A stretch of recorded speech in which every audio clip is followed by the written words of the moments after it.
उर्दू खबर के मुअज़्ज़िज़ दोस्तों, किसी ऐसी चीज को ईजाद करना जो इंसानी तारीख को बदल कर रख दे, ये किसी भी इंसान के लिए इंतहाई फर्क बख्श एहसास हो सकता है। लेकिन ऐसा भी नहीं है कि तमाम इजादात से दुनिया को फायदा ही हुआ हो, क्योंकि कुछ इजादात ने दुनिया को नाकाबिले तलाफी नुकसान भी पहुंचाया है और इनके मुअज्जिद अक्सर अपनी जिंदगी में इस बारे में पछतावे का इजहार करते रहे। आज की ज़ेरे नज़र वीडियो में हम कुछ ऐसी इजादात का जिक्र करेंगे जिन्होंने दुनिया में तबाही मचाई और इन इजादात के मुअज्जिद अपनी मौत तक पछतावे का शिकार रहे। इन इजादात की तफसील को जानने के लिए इस कीमती लेकिन मालूमाती वीडियो को शुरू से लेकर आखिर तक खुद भी जरूर देखिएगा और अपने दोस्तों के साथ भी शेयर जरूर कीजिएगा। तो आइए चलकर मौजू का बाकायदा आगाज करते हैं। दोस्तों, सबसे पहले जिक्र करते हैं रॉबर्ट ओपेनहाइमर का, जिन्होंने एटम बम इजाद किया। दूसरी जंग अजीम के दौरान एटम बम की तख्लीक और इसके इस्तेमाल में सबसे बड़ा हाथ साइंसदान रॉबर्ट ओपेनहाइमर का था।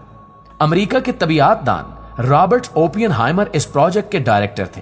इन्होंने अपनी बेहतरीन खिदमात की बदौलत अपनी टीम को कामयाबी दिलवाई और तारीख का पहला एटम बम तैयार करने में कामयाब रहे।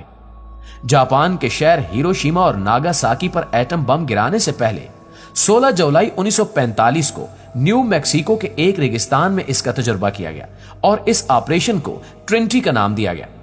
एक अंदाजे के मुताबिक हिरोशिमा और नागासाकी पर एटम बम हमले में 1.5 से 2.5 लाख अफराद हलाक हुए। एक पेचीदा शख्सियत के मालिक रॉबर्ट ओपियन ने अपने आप को एटमी ज़र्रात, इलेक्ट्रॉन, प्रोटॉन्स और न्यूट्रॉन और शुआओं की तवानाई के मुताले के लिए वक्फ कर रखा था। लेकिन उन दिनों दुनिया में जारी जंगी तनाज़ात की वजह से इनकी पेशा वराना जिंदगी ने एक ऐसा रुख इख्तियार किया जो आगे चलकर दुनिया के लिए तबाही का बायस बन गया। मशहूर जमाना साइंसदान अल्बर्ट आइंस्टाइन ने उस वक्त के अमेरिकी सदर फ्रैंकलिन को एक खत लिखा था, जिसमें उन्होंने अमेरिकी सदर को खबरदार किया कि जर्मन साइंसदान एटम बम बनाने की तैयारी कर रहे हैं और अगर वो कामयाब हो गए तो अमेरिका को भारी नुकसान उठाना पड़ेगा। जिसके बाद अमेरिका में हुकूमती सतह पर एटमी हथियार बनाना तरजीह बन गई। एटमी हथियार बनाने के सारे अमल की सरबराही ओपेनहाइमर ने की और फौरी तौर पर कुदरती यूरेनियम से यूरेनियम 235 अलग करने और एटम बम के लिए इसकी मिकदार का तयन करने के अमल का आगाज कर दिया गया। इस काम को अंजाम देने के लिए इन्हें एक लेबॉरेटरी कायम करने और इसका इंतजाम संभालने की हिदायत भी दी गई। 1943 में इन्होंने न्यू मैक्सिको में लास आलामूस में इस लेबॉरेटरी के लिए जगह का इंतखाब किया। एटम बम के डिजाइन के हवाले से और इसके इस्तेमाल से मुतल्लिक आम फैसलों में रॉबर्ट का किरदार अहम था। इसके अलावा वो इस कमेटी का हिस्सा भी थे जिसमें यह फैसला किया गया कि इन बमों को कहां गिराया जाएगा। लेकिन इसके बाद कई मौकों पर ओपेनहाइमर ने हिरोशिमा और नागासाकी में हजारों अफराद के मरने पर गहरे दुख का इजहार किया। हत्ता कि बम धमाके के 2 माह बाद वो अपने ओहदे से मुस्ताफी हो गए, जबकि 1947 से 1952 तक वो अमेरिका में एटॉमिक एनर्जी कमीशन के मुशीर भी रहे, जहां वो जौहरी हथियारों के फैलाव और अमेरिका और सोवियत यूनियन के दरमियान हथियारों की दौड़ को रोकने की वकालत करते रहे। इसके अलावा इन्होंने हाइड्रोजन बम की तैयारी की भी सख्त मुखालफत की, लेकिन इनकी कोशिशें नाकाम रहीं। अपने मुतनाज़े बयानात की वजह से इनकी सिक्योरिटी वापस ले ली गई और आखिरकार इन्हें हासिल सियासी असर व रसूख भी छीन लिया गया। 1950 की दहाई के आखिर और 1960 की दहाई के शुरू में ओपेनहाइमर की शख्सियत काफी तल्ख हो गई थी, क्योंकि इन्हें बहुत सी चीजों पर पछतावा था। इनके पछतावे का दायरा हमेशा जंग के बाद नाकामियों पर मरकूज रहा। इन्हें अफसोस था कि वो हथियारों की रोकथाम के अपने अज़ाइम में कामयाब नहीं हो सके।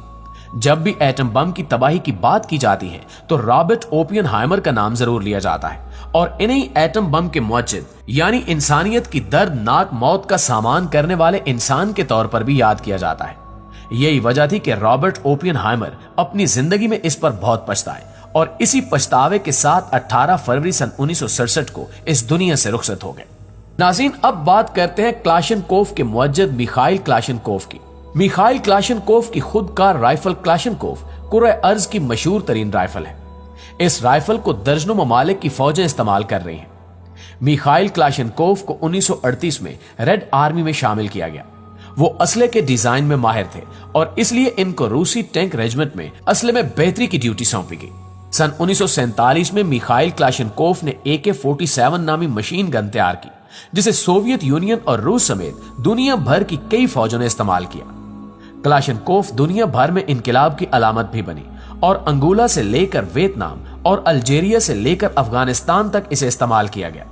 آپ کو یہ جان کر بھی مزید حیرت ہوگی کہ جہاں اس رائفل کو فلسطینیوں نے کثرت سے استعمال کیا، وہیں دوسری جانب القاعدہ کے سربراہ اسامہ بن لادن بھی اسی رائفل کے ہمراہ دیکھے گئے۔ آج بھی یہ دنیا میں سب سے زیادہ استعمال کی جانے والی رائفل ہے، اور ایٹم بم کے مقابلے میں AK-47 سے ہونے والی اموات کی تعداد کہیں زیادہ ہے۔ دیگر خود کار رائفلوں کے مقابلے میں جہاں اس کو تیار کرنا آسان ہے، وہیں میدان جنگ میں اس کا استعمال اور دیکھ بھال بھی خاصی آسان ہے۔ میخائیل نے اپنی زندگی میں بہت ہی کم موقعوں پر اپنی اس ایجاد کے بارے میں افسوس کا اظہار کیا، تاہم اپنی موت سے کچھ عرصہ پہلے انہوں نے اعتراف کیا کہ وہ اذیت ناک روحانی درد میں ہیں۔ میخائیل کلاشنکوف 2013 میں 94 برس کی عمر میں انتقال کر گئے۔ میخائیل کلاشنکوف کی موت کے بعد روسی میڈیا پر منظر عام پر آنے والے ایک خط میں انہوں نے اعتراف کیا تھا کہ وہ اس رائفل سے ہونے والی لاکھوں اموات کی ذمہ داری اور اس کا بوجھ اپنے کاندھوں پر محسوس کرتے ہیں۔ انہوں نے یہ خط اپنی زندگی میں روس کے ایک چرچ کے سربراہ کو لکھا تھا۔ اس خط کے الفاظ کچھ یوں تھے: میرا روحانی درد ناقابل برداشت ہے۔ میں اپنے آپ سے بار بار یہ سوال کرتا ہوں کہ کیا میری رائفل نے لوگوں کو ان کی زندگیوں سے محروم کیا؟ میں جتنا زیادہ زندہ رہوں گا یہ سوال میرے ذہن میں اتنا ہی پھنستا رہے گا۔ میں سوچتا ہوں کہ اللہ نے انسان کو حسد، لالچ اور جاریت کی شیطانی خواہشات کی اجازت کیوں دی؟ دوستو، آخر میں آپ کو بتاتے ہیں آرتھر گیلسٹن اور ایجنٹ اورنج کے بارے میں۔ امریکی ماہر حیاتیات و طبیعت آرتھر گیلسٹن نے کبھی یہ نہیں سوچا تھا کہ وہ کوئی ایسی چیز بنا رہے ہیں جسے بطور ہتھیار استعمال کیا جا سکتا ہے۔ وہ پودوں کے ہارمونز اور ان کی نشو و نما پر روشنی کے اثرات پر تحقیق کرتے تھے۔ انہوں نے پودوں کی نشو و نما کے لیے ٹرائیوڈو بینزوک نامی تیزاب کا تجربہ کیا۔ انہوں نے دریافت کیا کہ یہ جزو سویابین کے پھولوں کی نشو و نما بڑھا سکتا ہے، تاہم انہوں نے خبردار کیا کہ اس کے زیادہ استعمال سے پودے اپنے پتوں سے محروم ہو سکتے ہیں۔ لیکن گیلسٹن کی یہ نتائج صرف پودوں تک ہی محدود نہیں رہے۔ ویتنام جنگ کے تناظر میں جو 1955 سے 1975 کے درمیان ہوئی، دوسرے سائنسدانوں نے اس تیزاب کو ایجنٹ اورنج بنانے کے لیے استعمال کیا۔ ایجنٹ اورنج ایک طاقتور جڑی بوٹی مار دوا ہے جس کا مقصد جنگلات اور فصلوں کو ختم کرنا تھا۔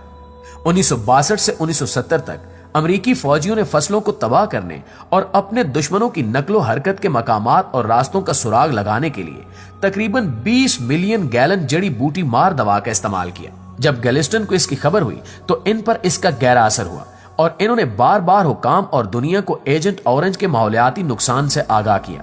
اس کے بعد انہوں نے خبردار کیا کہ یہ جڑی بوٹی مار دوا انسانوں کے لیے بھی خطرہ ہے۔ ایجنٹ اورنج کا سب سے خطرناک جزو ڈائی آکسین ہے، جو دہائیوں تک ماحول میں رہ سکتا ہے اور انسانوں کو طرح طرح کے نقصان پہنچا سکتا ہے۔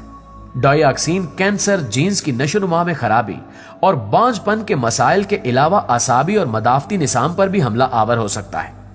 گیلسٹن اور دیگر سائنسدانوں کی وارننگ نے امریکی حکومت کو اس بارے میں مزید مطالعے کی ہدایت جاری کرنے پر مجبور کیا، جس کے نتائج کی روشنی میں اس وقت کے امریکی صدر رچرڈ نکسن نے ایجنٹ اورنج کے چھڑکاؤ کو روکنے کا حکم جاری کر دیا۔ آرتھر گیلسٹن نے یہ دعویٰ کیا کہ ایجنٹ اورنج سائنس کا غلط استعمال تھا۔ انہوں نے یہ بھی کہا کہ سائنس کا مقصد انسانیت کا خاتمہ نہیں بلکہ اس کی بہتری ہے، اور میرے نزدیک اس کو فوجی ہتھیار کے طور پر استعمال کرنا مناسب نہیں ہے۔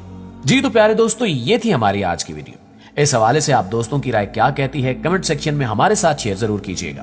انشاءاللہ آپ سے ملاقات ہوتی ہے اگلی ویڈیو میں، تب تک اپنا خیال رکھیے۔ اللہ نگہبان۔